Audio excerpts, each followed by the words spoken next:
কিয়ামত সম্পর্কে আল্লাহ তাআলা কোরআনে কারীমে একটা সূরা দিয়ে দিয়েছেন, সূরাতুল কিয়ামা 29তম পারায় আল্লাহ সূরাটা কোট করেছেন। সেই কিয়ামতের দিন আল্লাহ শপথ করেছেন। আল্লাহ রাব্বুল আলামিন বলেন, লা উকসিমু বিয়াউমিল কিয়ামাতি ওয়া লা উকসিমু বিন-নাফসিল লাওয়ামা। আল্লাহ বলছেন, আমি কিয়ামতের দিবসে শপথ করছি। করেন না সুবহানাল্লাহ। যিনি কিয়ামত সৃষ্টি করেছেন তিনি কে? সেই আল্লাহ আবার কিয়ামতের শপথ করে বলছেন কিয়ামত হবে। লোকেরা বলে ইয়াসআলু আইয়ানা ইয়াউমুল কিয়ামাহ, মানুষ বলে কিয়ামত কখন হবে কখন হবে।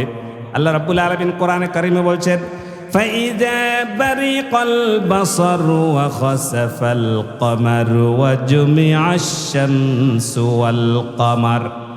কিয়ামত যখন শুরু হয়ে যাবে, পৃথিবী যখন লণ্ডভণ্ড হয়ে যাবে, আকাশ যখন ভেঙে চুরমার হয়ে যাবে, পাহাড়গুলো যখন তুলার মতো উঠতে থাকবে, মানুষের তখন থমকে যাবে, চোখগুলো চানা পড়ে যাবে।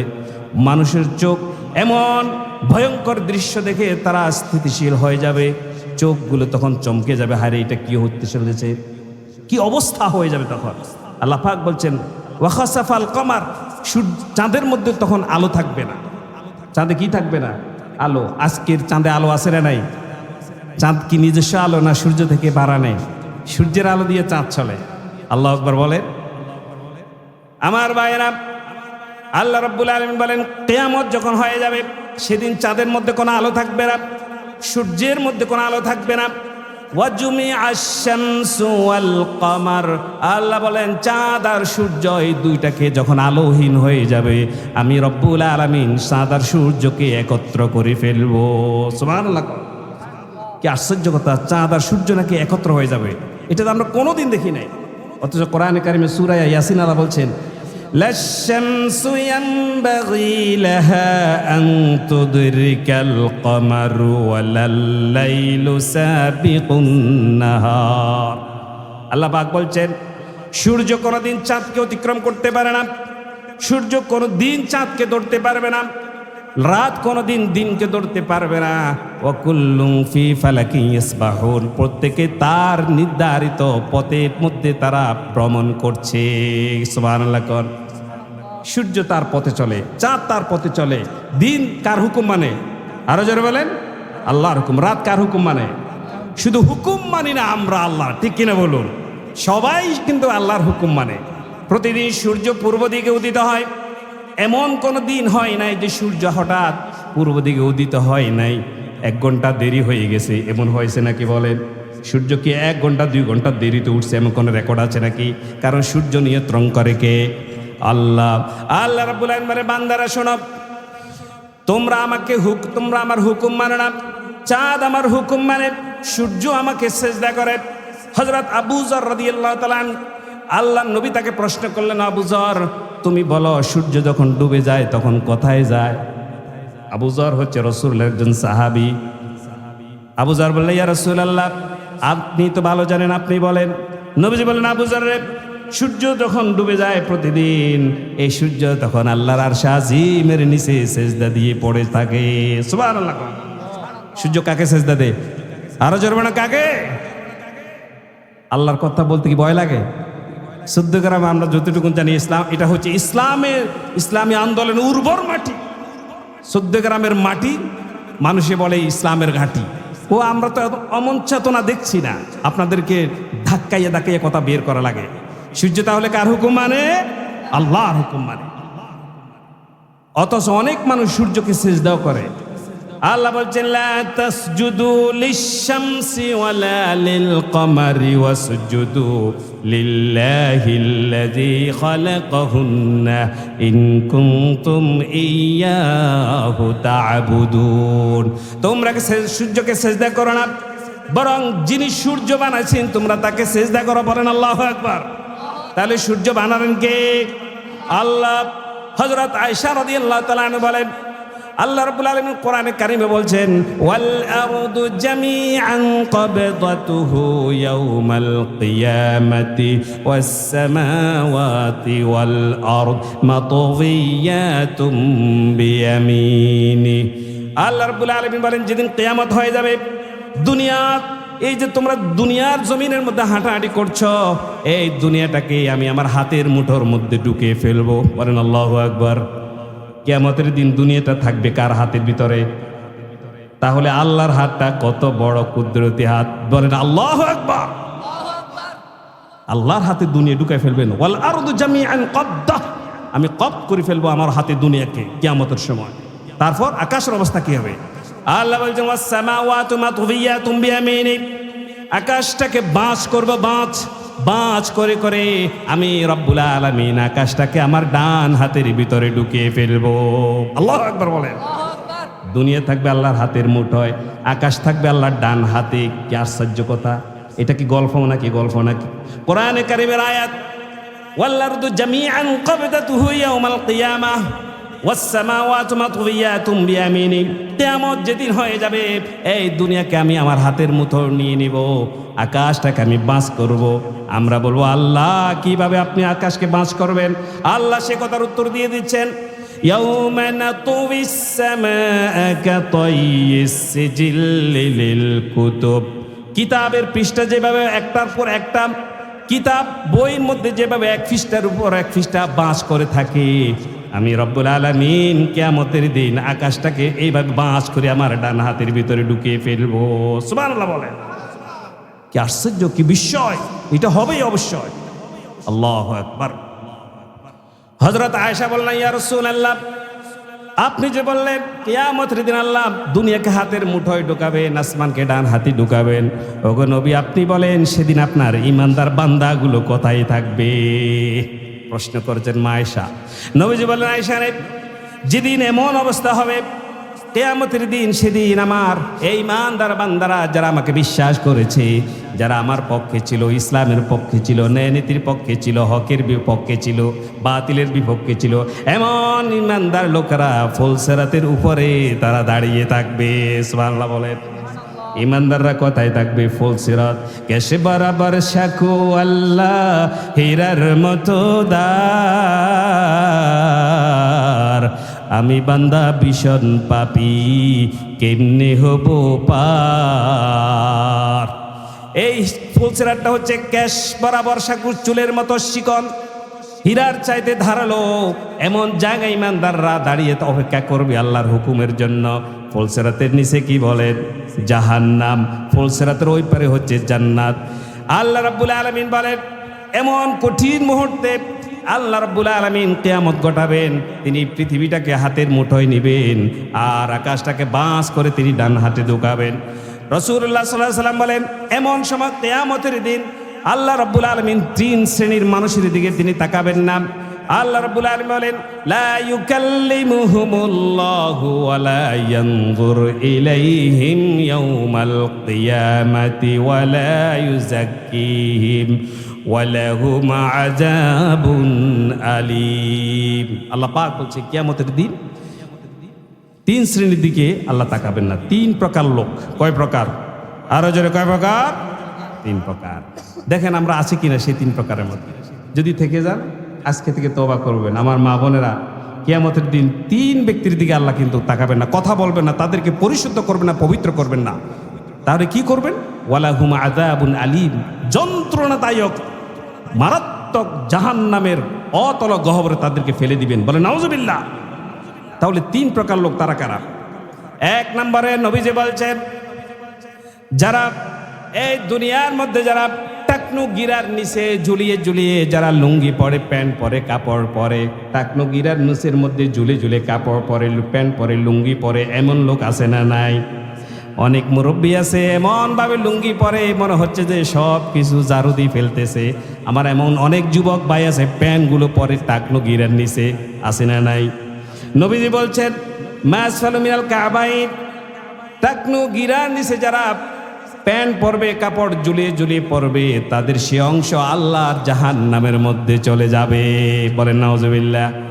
এই জন্য এই আয়াত, এই হাদিস থেকে শিক্ষা হচ্ছে, কোনোদিন এখন থেকে টাকনু গিরার নিচের মধ্যে কোনো যুবক ভাই প্যান্ট পরবেন না। রাজি আছেন? আর যারা লুঙ্গি ব্যবহার করে তারা লুঙ্গিও পরবো না, টাকনু গিরার উপরে পরবো। মা বোনেরা টাকনু গিরার নিচে পড়বেন। কিন্তু অনেক জায়গায় দেখি আমরা অনেক বোন টাকনুগিরার উপরের মধ্যে পায়জামা পরে, অনেক যুবক ভাই টাকনুগিরার নিচে পড়ে। বিষয়টা উল্টা হয়ে গেছে, ঠিক কিনা বলুন? যেটা করার ছিল পুরুষদের সেটা করে আমাদের বোনেরা, আর আমাদের বাইরা যেটা করার সেটা তারা করে না। আমার বন্ধুগণ, এই জন্য আল্লাহ রাব্বুল আলামিন কিয়ামতের দিন যারা টাকনুগিরার নিচে কাপড় ঝুলিয়ে পড়ে তাদের দিকে তাকাবেন না, বলেন নাউজুবিল্লাহ। 2 নম্বরে যারা দান করে, খোঁটা দেয়, দান করে কি দেয়? খোঁটা দেয়। এই মসজিদের জন্য, এই মাদ্রাসার জন্য, মুক্তবের জন্য হাজার হাজার টাকা দিয়েছে, গরু দিয়েছে, ছাগল দিয়েছে, চাউল দিয়েছে, টাকা দিয়েছে। 1 সপ্তাহ পরে বলে আমি টাকা দিয়েছি, আমাকে খাবার দাও না কেন? এরকম কিছু লোক আছে না নাই? টাকা দিয়েছে খাবার জন্য বসে থাকে। হুজুর মাদ্রাসায় ওয়াজ হয়েছে, আমি টাকা দিয়েছি, আমাকে ভাত খাওয়াই নাই। এরকম অনেক আছে। টাকা দিয়েছে কিন্তু দান করে খোঁটা দিয়েছে, আমি যদি না দিতাম তাহলে এটাই হতো না, ওটা হতো না। কিন্তু সব কিছু কার হুকুমে হয়? আল্লাহর হুকুম হয়। ও মিয়া, তোমার টাকার জন্য না, পৃথিবীর কেউ যদি টাকা না দে, আল্লাহর এই মজলিস, আল্লাহর এই ঘরকে কে চালাবেন বলেন? আল্লাহ। সে আল্লাহ আছে না নাই? একটু জিকির করি, লা ইলাহা, লা ইলাহা। আরো জোরে বলে, লা ইলাহা, লা ইলাহা ইল্লাল্লাহু মুহাম্মাদুর রাসূলুল্লাহ। তাহলে 1 নম্বরে কারা? যারা টাকনুর নিচে কি পরে? পায়জামা পরে, লুঙ্গি পরে। 2 নম্বরে যারা দান করে কি করে? খোঁটা দেয়। দান করে কি করে? খোঁটা দেয়। 3 নম্বর যারা ব্যবসা বাণিজ্য করে, যারা ব্যবসা বাণিজ্য করে পণ্য বিক্রি করার জন্য মিথ্যা শপথ করে, মানে মিথ্যা কসম বলে বলে যারা ব্যবসা বাণিজ্য করে। এই 3 নম্বরটা যারা আমার এই পার্শ্ববর্তী যারা বাজার আছেন, যারা ব্যবসায়ী ভাই আছে তাদের জন্য। যারা মিথ্যা কথা বলে পণ্য বিক্রি করে, ভাই এই আমটা কেমন? অনেক ভালো। এই কাপড়ের রং টিকবে? হ্যাঁ, 100% শিওর, আপনি বাড়িতে নেন, টিকবে। এই যে আপনার আপেল কিনে না, কমলা কিনে, আম কিনি, দেখবেন যে যদি আমরা না ধরি, ওরা এমন সুন্দর দেখা যাচ্ছে, ভিতরে 2-1টা পচা আছে না নাই? তারা জানে সিস্টেম কেমনে কেমনে। গোস্তের দোকানের সামনে আপনি যতই তাকাই থাকেন, কোনখান দিয়ে যে হাড্ডি ঢুকে যায় এটা আপনি টেরও পাবেন না। এরকম হয় না? এটা ধোঁকাবাজ। এগুলো কি করে? মানুষকে ধোঁকা দেয়। নবীজি বলছেন, মান গশশানা ফালাইসা মিন্না। কেউ যদি কাউকে ধোঁকা দেয়, সে আমার উম্মত হতে পারবে। আল্লাহ নবী সাল্লাল্লাহু আলাইহি সাল্লাম একদিন মদিনার বাজারে গেলেন।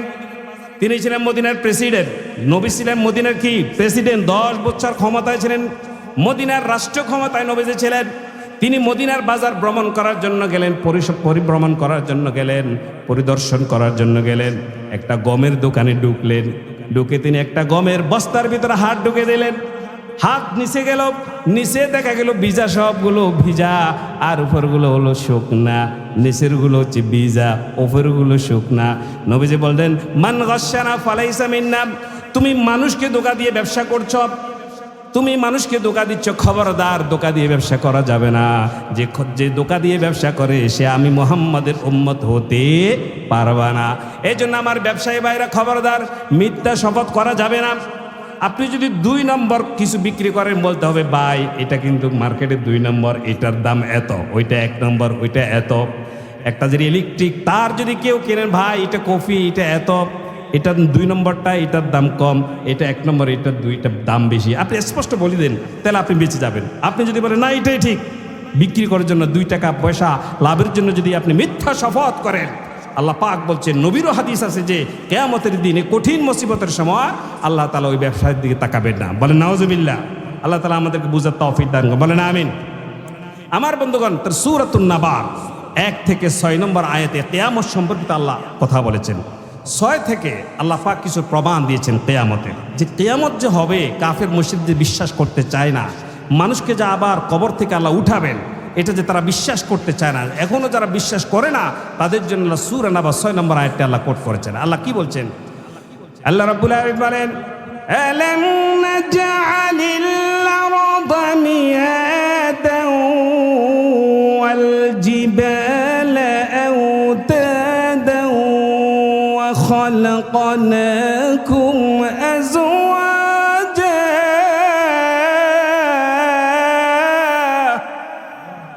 জোরে বলেন আল্লাহু আকবার।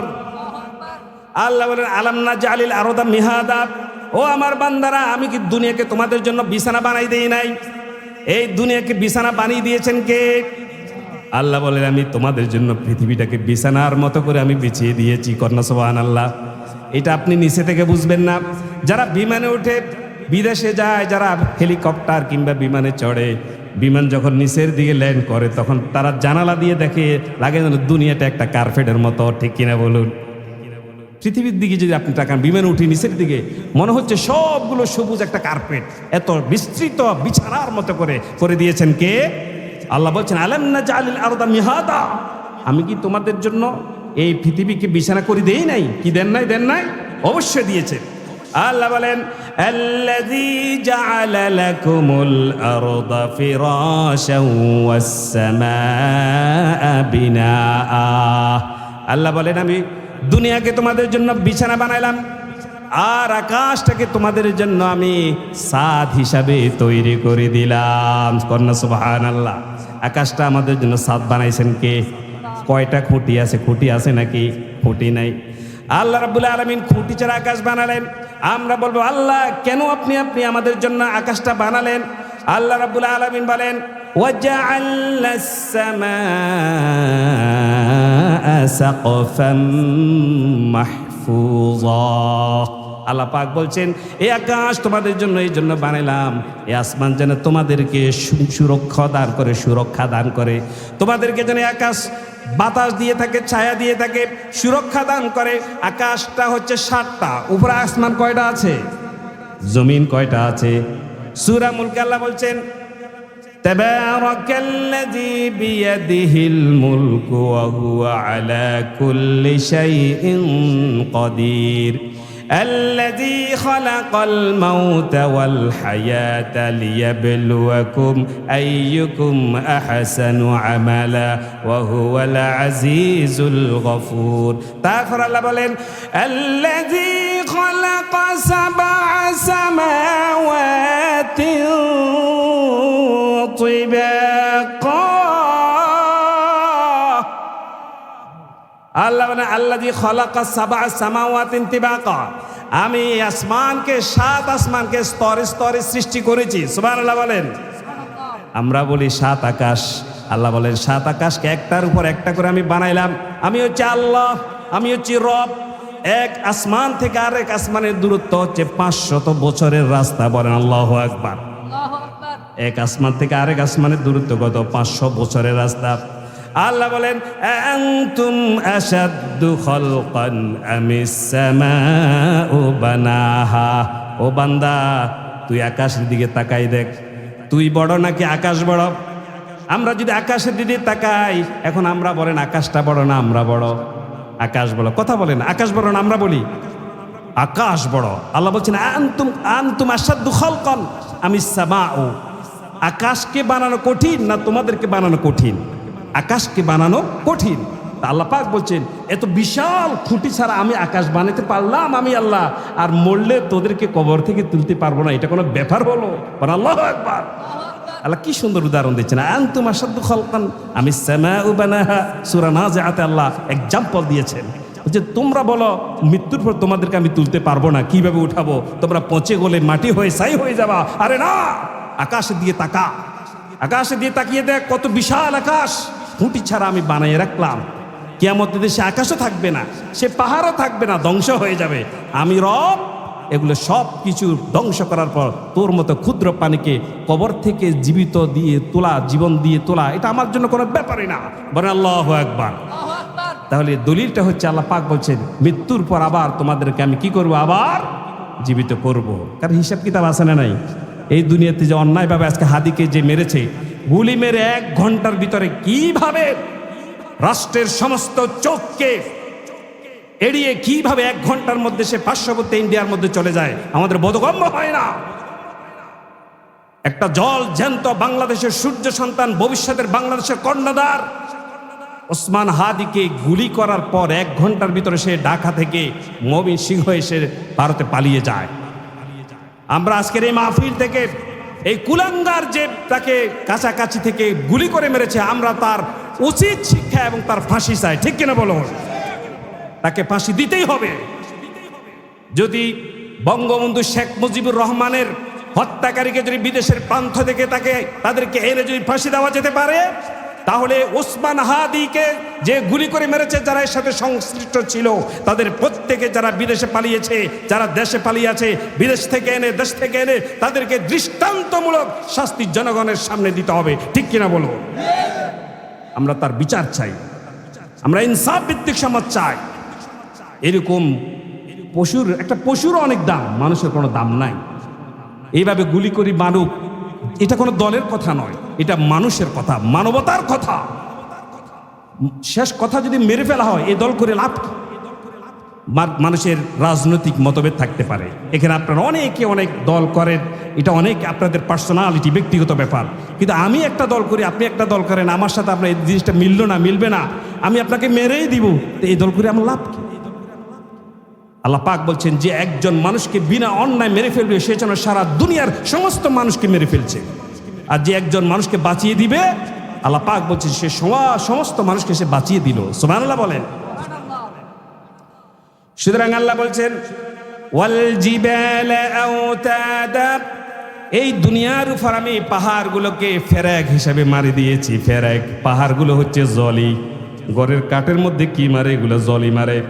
আল্লাহ বলছে দুনিয়া যখন আমি বানালাম, এই দুনিয়া তখন লটচড় করতে শুরু করলো। দুনিয়া যখন আল্লাহ বানালেন, দুনিয়া তখন লটচড় করতে শুরু করলো।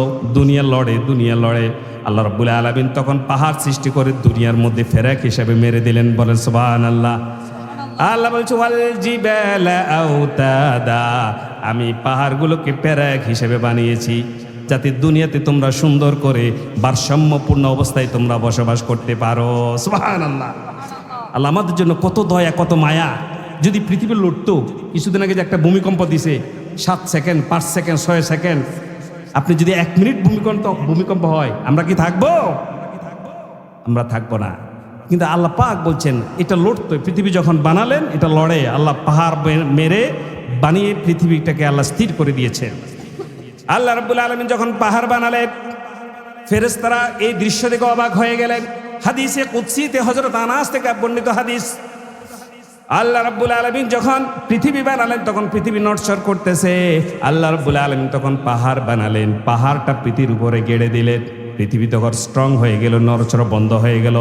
ফেরেশতারা বলল আল্লাহ এমন শক্তিশালী কি পাহাড় তুমি বানালে, পৃথিবী কি যেটা স্থির হয়ে গেল? ওগো আল্লাহ তুমি বলো এই পাহাড়ের চাইতে শক্তিশালী কোনো জিনিস তোমার মধ্যে আছে কিনা? আল্লাহ বললে আছে। আল্লাহ কি আছে সেটা বলো। আল্লাহ বলছেন লোহা। আল্লাহ বলছেন লোহা পাহাড় চাইতে শক্তিশালী। লোহা দিয়ে পাহাড় কাটে, আছে না নাই? লোহা দিয়ে কি কাটে? পাহাড় কাটে। তাহলে পাহাড় শক্তিশালী না লোহা শক্তিশালী? বলেন লোহা শক্তিশালী। আল্লাহ বলেন লোহা শক্তিশালী। ফেরেশতারা আবার বলে ইয়া রাব্বুল আলামিন, বুঝলাম লোহা শক্তিশালী। ওগো আল্লাহ এখন বলেন আপনি এই লোহার চাইতে শক্তিশালী কোনো জিনিস আপনার কাছে আছে নাকি? আমার রব বলছে আছে। ফেরেশতারা বললেন তাহলে সেটা কি? আল্লাহ বললেন আগুন। বলেন না সুবহানাল্লাহ। আরো জোরে বলেন না সুবহানাল্লাহ। সুবহানাল্লাহ বলতে রাজি নেই আমরা, কি আশ্চর্য! এটা একটা তাসবিহ। সুবহানাল্লাহ, আল্লাহু আকবার, আলহামদুলিল্লাহ, এগুলো কি তাসবিহ। কোরআন কারিমে সূরাতুল মুদ্দাসসির, এই সূরার 2 নম্বর আয়াতে আল্লাহ বলছেন ওয়া রাব্বাকা ফাকাব্বির, তোমরা আল্লাহর জন্য তাকবীর দাও। এটা কার কথা? কার কথা? কার কথা? তো বলে নারায়ে তাকবীর। হয় না এখানে যারা যুবক আছেন, আমার বৃদ্ধ বাবারা একদম চুপ, একদম চুপ, আপনার কোনো তাকবীর দিবেন। আমি শুধু যুবকদের থেকে জানতে চাই যারা এখনো বিয়ে করেননি, খুব বেশি নেই, তারাই বলেন নারায়ে তাকবীর। ব্যাস, এখন শুধু আমার বিবাহিত বাবারা বলবেন, মুরব্বীরা বলবেন, যারা বিয়ে করছেন তারা বলবেন নারায়ে তাকবীর। মাশাআল্লাহ, যুবকদেরকে হারিয়ে দিয়েছে। মাশাআল্লাহ। এখন আমরা উভয় পক্ষে মিলে আল্লাহ পাকের একটা তাকবীর আমরা দিব, নারায়ে তাকবীর, আল্লাহু আকবার। আল্লাহ আমাদের তাকবীর তোমার সন্তুষ্টির জন্য দিয়েছি, তুমি কবুল করেন, বলেন আমিন। আল্লাহ রাব্বুল আলামিন ফেরেশতাদেরকে বলে ফেরেশতারা পাহাড়ের চাইতে শক্তিশালী হচ্ছে লোহা। আমি লোহার চাইতে শক্তিশালী জিনিস আমার কাছে আছে, সেটা হচ্ছে আগুন। যে আগুন দিয়ে লোহাকে জ্বালিয়ে দেয়, ঠিক কিনা বলুন? দা, কাশি, কুড়েল এগুলা কি লোহা দিয়ে বানায়? কিভাবে বানায়? আগুন দিয়ে এগুলাকে নরম করে গলে, ঠিক কিনা বলুন? তাহলে লোহার চাইতে শক্তিশালী কি পেলাম? আগুন। ফেরেশতারা আবার আল্লাহকে প্রশ্ন করলো, আল্লাহ বুঝলাম আগুন শক্তিশালী, এখন বলো আগুনের চাইতে শক্তিশালী তোমার কাছে আর কোন সৃষ্টি আছে নাকি? আমার আল্লাহ বলো ফেরেশতারা আছে। সেটা কি? সেটা হচ্ছে পানি। সুবহানাল্লাহ বলেন। কারণ পানি যেখানে পড়ে যায় সেখানে আগুন কি হয়ে যায়? নিভে যাবে। তবে আল্লাহ পাক আবার বলছেন সমুদ্রের তলদেশের মধ্যে থেকে পানি উদ্গীরণ হয়, সমুদ্রের তলদেশ থেকে আবার পানি জ্বলে, পানি সেখানে পানির ভিতরে আগুন জ্বলে। এই আগুন এটা কার ইশারা চলে? আল্লাহর ইশারা চলে। আল্লাহ বলছে পানি শক্তিশালী আগুনের চাইতে। ফেরেশতারা আবার বলে রব্বুল আলামিন এই আগুনের চাইতে শক্তিশালী পানি। এখন বলো পানির চাইতে শক্তিশালী তোমার কাছে কিছু আছে নাকি? আল্লাহ রব্বুল আলামিন বলেন ও আমার ফেরেশতারা, এই পানির চাইতে শক্তিশালী আমার কাছে আরো সৃষ্টি আছে, সেটা হচ্ছে বাতাস। কন্যা আল্লাহু আকবার। যেটা প্রচন্ড বেগে সুনামি তৈরি করতে পারে, ঠিক কিনা বলুন? পানিকে আল্লাহ মেঘমালাকে বাতাস দিয়ে আল্লাহ এদিক থেকে ওই দিক নিয়ে যায়, মেঘকে বৃষ্টিকে এদিক থেকে ওই দিকে নিয়ে যায় কিসের মাধ্যমে? বাতাসের মাধ্যমে। তাহলে আল্লাহ রাব্বুল আলামিন বলেন এই বাতাস হচ্ছে সবচাইতে বেশি শক্তিশালী। ফেরেশতারা আবার আল্লাহকে জিজ্ঞেস করেন ও আমার রব, ও আমাদের আল্লাহ, তাহলে আপনি বলুন এই বাতাসের চাইতে শক্তিশালী আপনার কাছে কিছু আছে নাকি? আল্লাহ বলেন আছে। কন্যা সুবহানাল্লাহ। সেটা না হলে থাক, সেটা কি বলবো নাকি? সেটা কি বলবো? মানে কষ্ট যাবে? রাজি তো? সেই কথার উত্তর কিন্তু কঠিন একটা উত্তর আছে। আল্লাহ রাব্বুল আলামিন আমার ফেরেশতারা শোনান যে বাতাসের কথা আমি বললাম, বাতাসের চাইতে শক্তিশালী আরো সৃষ্টি আমার কাছে আছে। ফেরেশতারা বললেন দয়াময় আল্লাহ সেই কথাটাও আমাদেরকে জানিয়ে দেন। আমার আল্লাহ পাক বলছেন ফেরেশতারা শোনো, বাতাসের চাইতে শক্তিশালী যেটা হচ্ছে এ আদম সন্তানরা নীরবে নিভৃতে গোপনে আল্লাহর রাস্তায়, মসজিদে, মাদ্রাসায়, মাহফিলের জন্য যারা ডান হাতে দান করে বাম হাতে জানে না, এমন দান যারা করে, এই দানের শক্তি হচ্ছে সব কিছুর চাইতে শক্তিশালী। সুবহানাল্লাহ, সুবহানাল্লাহ। কি আশ্চর্য! দানের শক্তি কি দেখেন! এর আগে যত শক্তিশালী সৃষ্টি আল্লাহ করেছেন সব শেষে আল্লাহ পাক বলছেন দান করা, আদম সন্তান যে আমার সন্তুষ্টির জন্য দান করে, এই দানটা হচ্ছে সব কিছু চাইতে কি শক্তিশালী। তাহলে আমরা সেই শক্তিশালী বস্তু, সেই শক্তিশালী জিনিসের সাথে থাকতে রাজি আছি না নাই? আছি ইনশাল্লাহ, এটা পরে যাব আমার বন্ধুগণ। তাহলে আল্লাহ রাব্বুল আলামিন বলছেন আমি পাহাড়কে বানালাম এই পৃথিবীকে ফেরাক হিসাবে, যেন পৃথিবীকে স্থির করে রাখে। তারপর আমি এই পাহাড়গুলোকে বানানোর পর তারপর আমি পাহাড়ের মধ্যে তার তলদেশে আগুনেরও সৃষ্টি করলাম। এগুলো হচ্ছে আল্লাহর সৃষ্টি। আল্লাহ রাব্বুল আলামিন বলেন ওয়াজআলনা নাওমাকুম সুবাতা। আল্লাহ পাক বলছেন আমি ঘুমকে বানালাম ক্লান্তি দূরকারী। এই যে ঘুম যাই আমরা, ঘুম, এখানে অনেকে ঘুম যায়, বলেন লা ইলাহা, আরো জোরে বলেন লা ইলাহা, লা ইলাহা ইল্লাল্লাহু মুহাম্মাদুর রাসূলুল্লাহ। আল্লাহ বলছেন আমি ঘুমকে বানালাম ক্লান্তি দূরকারী। তুমি সারাদিন শ্রম করবা, তুমি সারাদিন কাজ করবা, পথে ঘাটে তুমি কৃষি কাজ করবা, ড্রাইভিং করবা, অফিস আদালত চালাইবা, সংসার কাজ করবা, রাতের বেলা ঘুমের দরকার আছে না নাই? আল্লাহ বলছেন এই ঘুমকে আমি ক্লান্তি দূরকারী বানালাম। ওয়াজআলনা নাওমাকুম সুবাতা। ঘুম হচ্ছে মৃত্যুর অর্ধেক। আন-নাওমু নিসফুল মাউত। ঘুম হচ্ছে মৃত্যুর অর্ধেক। অনেক মানুষ আছে রাতের বেলায় ঘুমায়, সকালবেলা আর উঠতে পারে না, তার জানটা নিয়ে নেন কে? এই জন্য আমরা বলি ঘুমে আর মরণে সমান, কই কি কই না। আল্লাহ নবীজি বলছেন আন-নাওমু নিসফুল মাউত। ঘুম হচ্ছে মৃত্যুর কি অর্ধেক। ঘুমানোর সময় একটা দোয়া আছে না নাই? আল্লাহুম্মা বিসমিকা আমুতু ওয়া আহইয়া। আল্লাহ তোমার নামে মরলাম, তুমি আবার জীবন দান করো। আবার যখন উঠি আলহামদুলিল্লাহিল্লাযী আহইয়ানা। আল্লাহ রাব্বুল আলামিন তোমার প্রশংসা, তুমি আমাকে আবার জীবন দান করেছো। আল্লাহ বলছে প্রতিদিন তোদেরকে আমি মারি, প্রতিদিন রাতের 10টা 11টা তোমরা যখন শুয়ে যাও আমি তোমাদেরকে মৃত্যু দিই। ঘুম হচ্ছে মৃত্যুর মতো। আবার সকালবেলা আমি রব্বুল আলামিন দয়া করে তোর জীবনটা তোর কাছে আমি আবার ফিরাই দিই। সুবহানাল্লাহ। আল্লাহ পাক এখানে কি বুঝাচ্ছেন? আল্লাহ পাক বলছেন আমি যে রব প্রতিদিন রাতের বেলায় তোকে ঘুম পাইয়া তোর জান তোকে আদামরা রেখে আবার সকালবেলা তোকে আবার জীবন দিয়ে উঠাই দিই। এর এইভাবে করে কিয়ামতের দিন কবরে তোর মৃত্যুর পর কবর থেকে আমি রব্বুল আলামিন তোমাকে জীবিত করতে সক্ষম। সুবহানাল্লাহ। আল্লাহ এটা উদাহরণ দিলেন, দলিল দিলেন। আমার রব্বুল আলামিন তারপর বলেন ওয়াজআলনা আন-নাহারা মাআশা, আমি দিনকে বানালেন ঘুমের জন্য, দিনকে বানালেন জীবিকা অর্জনের জন্য।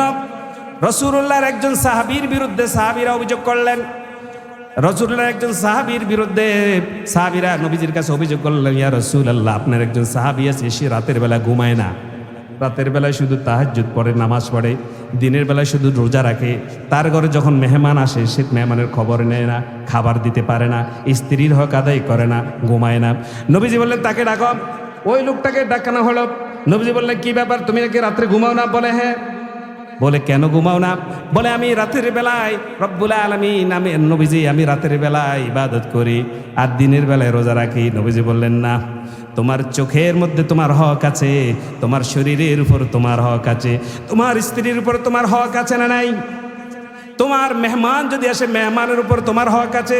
তুমি যদি সারা রাত দাঁড়িয়ে দাঁড়িয়ে শুধু ইবাদত করো, দিনভর যদি তুমি রোজা রাখো, কাজ করবে কখন? আল্লাহ পাক বলছেন ওয়াজআলনান-নাহারা মাআশা, রাতকে বানাচ্ছি ঘুমানোর জন্য। সকালবেলা মুয়াজ্জিন তখন বলবেন হাইয়া আলাস সালাহ,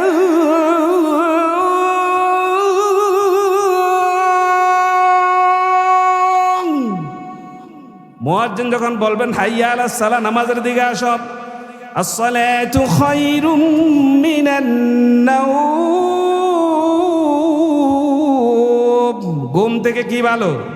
নামাজ ভালো। মুয়াজ্জিন যখন মিনারে কণ্ঠ থেকে সারা রাত আল্লাহ ঘুমাতে নিষেধ করছেন, আল্লাহ বলছেন নিসফাহু আও ইনকুস মিনহু কলিলা, কিছু কিছু সময় আল্লাহর ইবাদত করো, রাত্রে সারা রাত ঘুমাইও না। রাত যখন ঘুমাবা, সকালবেলা মুয়াজ্জিনের কণ্ঠ থেকে যখন আজানের শব্দ শুনবা, তখন ঘুম থেকে উঠে আল্লাহর কুদরতি পায়ে সিজদা দেওয়ার জন্য নামাজের মধ্যে দাঁড়িয়ে যাও। এই অর্ডার কার? আল্লাহর। আল্লাহ বলছেন যদি তাই করতে পারো, তারপর দিনের আলো যখন হয়ে যাবে, আল্লাহ বলছেন ফাইদা কুদিয়াতিস সালাতু ফান্তাশিরু ফিল আরদ, আমরা জিকির করি লা ইলাহা, আর জোরে লা ইলাহা,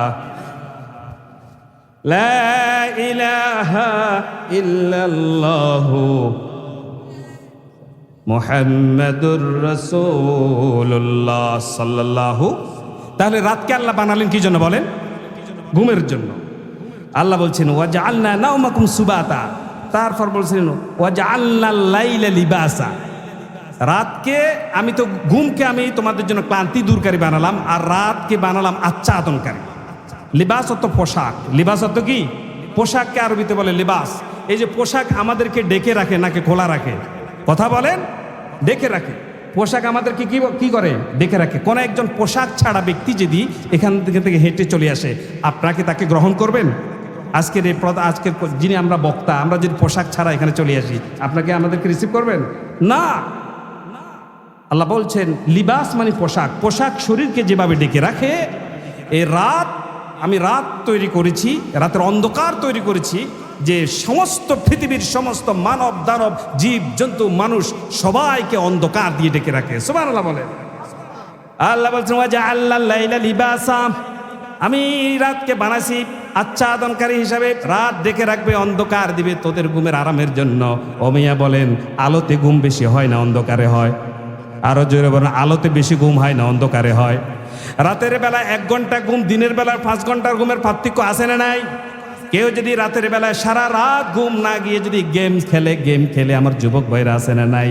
যদি রাত ভর যদি তুমি গেম খেলো, কিয়ামতের দিন আল্লাহ রাব্বুল আলামিন তোমাকে ধরবে। এই জন্য রাতের বেলার 1 ঘন্টা ঘুম আর দিনের বেলা 2-3 ঘন্টা ঘুমও পুরায় না, কারণ আল্লাহ বলছে আমি রাতকে বানাইছি ঘুমের জন্য, তারপরে রাতের অন্ধকারকে বানাইছি এগুলোকে আচ্ছাদন করার জন্য। বলেন সুবহানাল্লাহ। রব্বুল আলামিন বলেন ওয়াবানাইনা ফাওকাকুম সাবআন শিদাদা, জোরে বলেন আল্লাহু আকবার। বিসমিল্লাহির রহমানির রহিম, বিসমিল্লাহির রহমানির রহিম, বিসমিল্লাহির রহমানির রহিম ওয়া বানাইনা ফাওকাকুম সাবআন শিদাদান ওয়া জাআলনা সিরাজান ওয়া হাজা।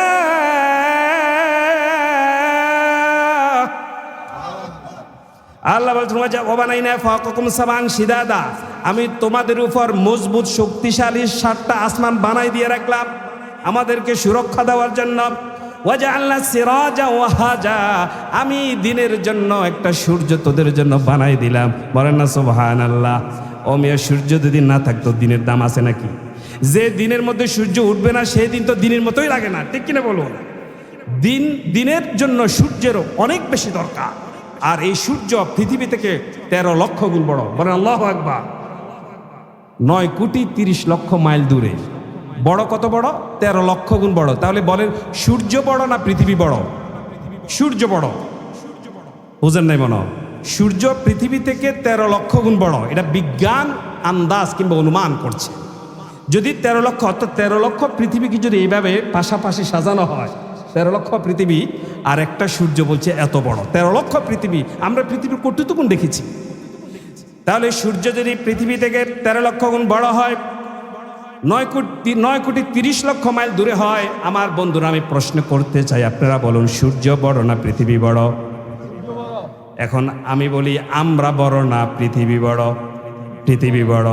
আল্লাহ বলছেন আনতুম আশাদ্দু খালকান মিনাস সামাই ওয়া বানাহা, তোমরা বড় না আকাশ বড়? আকাশ বড়।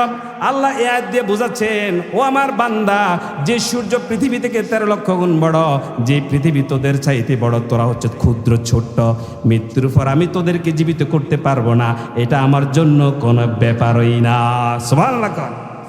মৃত্যুর পর আবার আমাদেরকে জীবিত করতে আল্লাহ সক্ষম। এই জন্য দলিলগুলো আল্লাহ পেশ করছেন। ওয়াজআলনা সিরাজা ওয়াহাজা, আল্লাহ বলছেন সূর্য যদি না থাকতো আমরা শক্তি অর্জন করতে পারতাম না।